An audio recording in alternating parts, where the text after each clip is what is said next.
میرے بھائی کچھ باتیں ایسی وہ کہتے ہیں جن کی وجہ سے چونکہ ہمارے مسلمان نوجوان علماء سے قریب نہیں ہوتے، مدارس سے قریب نہیں ہوتے، دین کی بنیادی تعلیمات کا انہیں علم نہیں ہوتا، آسانی سے وہ شکار کر لیتے ہیں، ایسی ایسی باتیں بہکا کر بدلا کر اب اس کا جواب دینا وہ نہیں جانتے۔ اب مجھے سیاست کے بارے میں کچھ پتا نہیں کہ کانگریس کیا ہوتا ہے اور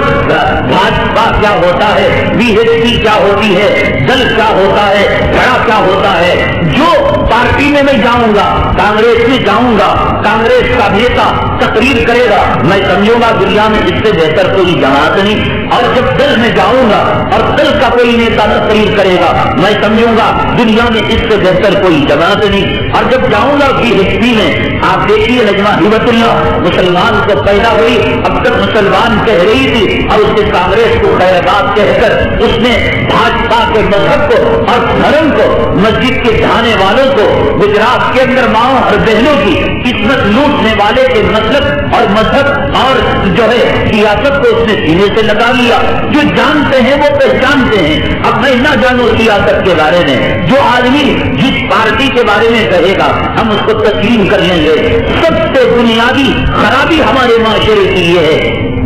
ہمارے علماء کو آپ نے یہ سمجھ رکھا ہے کہ صرف رمضان میں آئے ہماری زکات لے کر چلے جائیں، بقرعید میں آئے ہمارے کپڑے لے کر چلے جائیں۔ آپ نے کبھی نہیں پوچھا نماز کیا ہوتی ہے، داڑھی کیا ہوتی ہے، مسجد کیا ہوتی ہے، دین کیا ہوتا ہے، اسلام کیا ہوتا ہے، قرآن میں اللہ نے کیا فرمایا۔ ایک داڑھی مڈا خبیث شیطان کے ناپاک حرام نطفے سے پیدا ہونے والا آ کر اگر نبی کو گالی دے، اللہ کو گالی دے، قرآن کو ایک ہاتھ میں جہنم کی آگ کا سگریٹ سلگا کر، دامے ہاتھ میں جنابت کی حالت میں، ناپاکی کی حالت میں سگریٹ کرتے ہوئے قرآن ہاتھ میں رکھ کر وہ کہے کہ اللہ نے اس قرآن کو کہا ہے کہ وَلَقَدْ يَسَّرْنَا الْقُرْآنَ، کہ ہم نے قرآن کو آسان بنا دیا۔ جب قرآن نے خود کہا اللہ نے کہ ہم نے قرآن کو آسان بنا دیا، تو پھر مولویوں کے پاس جانے کی کیا ضرورت، مدارس میں جانے کی کیا ضرورت اور خانقاہوں میں جانے کی کیا ضرورت؟ اپنے اپنے طور پر تم قرآن کو سمجھ لو۔ یہ کمینہ، یہ ناپاک نطفے سے، حرام نطفے سے پیدا ہونے والا شیطان کی ذریت اور شیطان اور انگریزوں کی ناپاک اولاد یہ لوگوں کو دھوکہ دیتا ہے۔ قرآن شریف کی آدھی آیت کو پڑھ کر، جیسے قرآن شریف میں اللہ نے فرمایا لا تقربوا الصلاۃ، نماز کے قریب نہ جاؤ، آگے وانتم سکارا، جب تم نشے میں ہو تب نہ جاؤ، تو جیسے آدھا کھا کر آدھا تھوک دیتے ہیں، اس نے قرآن پاک کی آیت سے دھوکہ دیا۔ نوجوانوں داڑھی مڈاؤ، کیبل کنیکشن کا کاروبار چلاؤ، سود کا کاروبار چلاؤ، کھڑ کر پیشاب کرو، رنڈی خانوں میں جاؤ، افیم استعمال کرو، گانجا استعمال کرو، اور ایک ہاتھ میں بیڑی گنیش کی سلگاؤ، سگریٹ سلگاؤ، گانجا مارو، دوسرے ہاتھ میں قرآن رکھو۔ اللہ نے کہا ہے وَلَقَدْ يَسَّرْنَا الْقُرْآنَ، ہم نے قرآن کو آسان کر دیا۔ اب مولوی کی کیا ضرورت؟ قرآن کے نازل کرنے والے نے سورہ قمر میں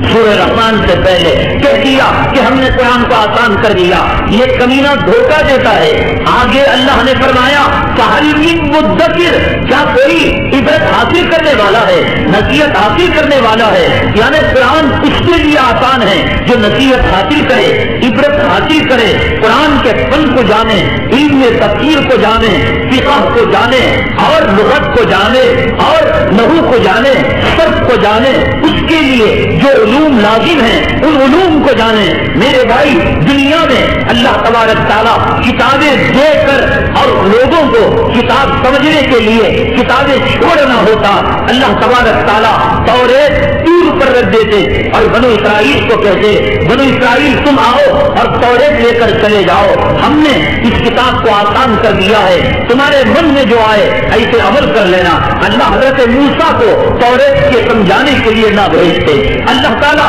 انجیل کو عراق کی سرزمین میں رکھ دیتے، کہیں وادی میں رکھ دیتے، اللہ تعالیٰ انجیل کے ساتھ حضرت عیسیٰ علیہ السلام کو نہ بھیجتے، اللہ تعالیٰ زبور کو کسی غار میں رکھ دیتے اور قوم کو کہتے ہم نے آسمانی کتاب کو نازل کیا ہے اور یہ آسان ہے تمہارے لیے، اور اس کے لیے حضرت داؤد علیہ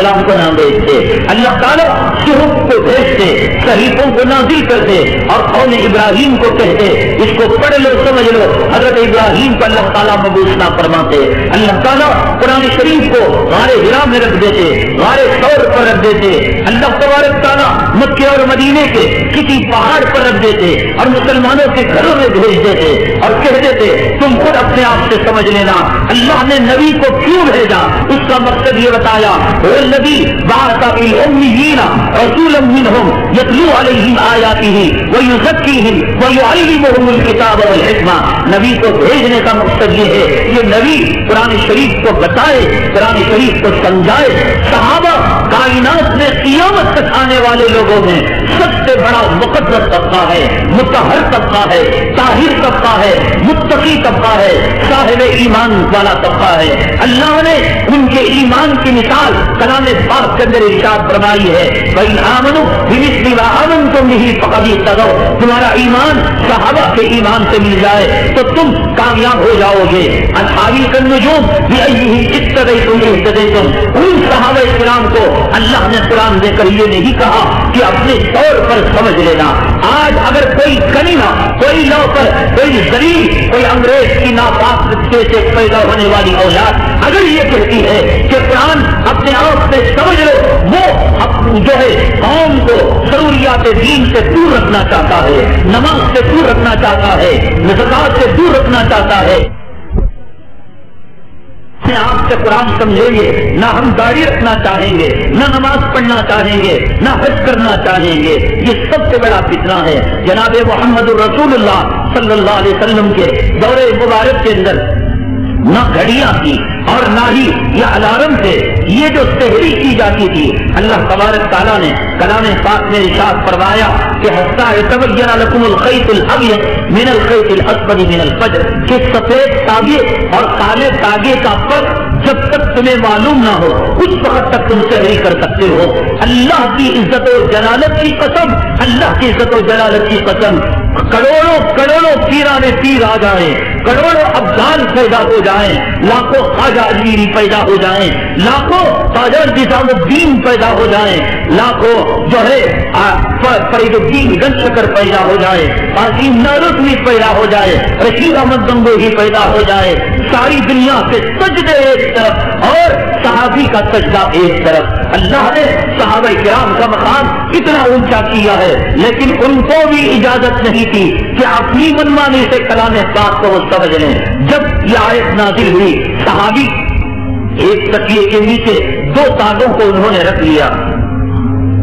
ایک سفید تاغا تھا اور ایک کالا تاغا تھا، اور کھاتے جاتے تھے سفید اور کالے تاغے کو دیکھتے جاتے تھے۔ سورج نکل گیا، شعائیں آنے لگی، اور جب فرق ہو گیا، اس زمانے میں لائٹ تو نہیں تھا اور یہ پاور تو نہیں تھا، سورج کی روشنی آنے کے بعد سفید اور کالے تاغے کا فرق معلوم ہوا۔ اللہ کے حبیب پاک جناب محمد رسول اللہ صلی اللہ علیہ وسلم کو اس کی اطلاع ملی۔ اللہ کے حبیب پاک صلی اللہ علیہ وسلم نے مسکرایا اور کہا اللہ کے بندے سفید تاغے سے مراد یہ تاغا نہیں جو دنیا میں سفید تاغا ہے، اور کالے تاغے سے مراد وہ کالا تاغا نہیں جو بنا تاغا ہے، بلکہ سفید تاغے سے مراد صبح صادق کی روشنی ہے اور کالے تاغے سے مراد رات کی سیاہی ہے۔ اور اللہ نے کہا رات کی سیاہی چھٹ جانے اور صبح صادق کی روشنی آنے سے قبل تم اپنی سحری کو ختم کر لیا کرو۔ صحابہ کرام کا اتنا مقدس طبقہ، اتنا اونچا طبقہ، اتنا اعلیٰ طبقہ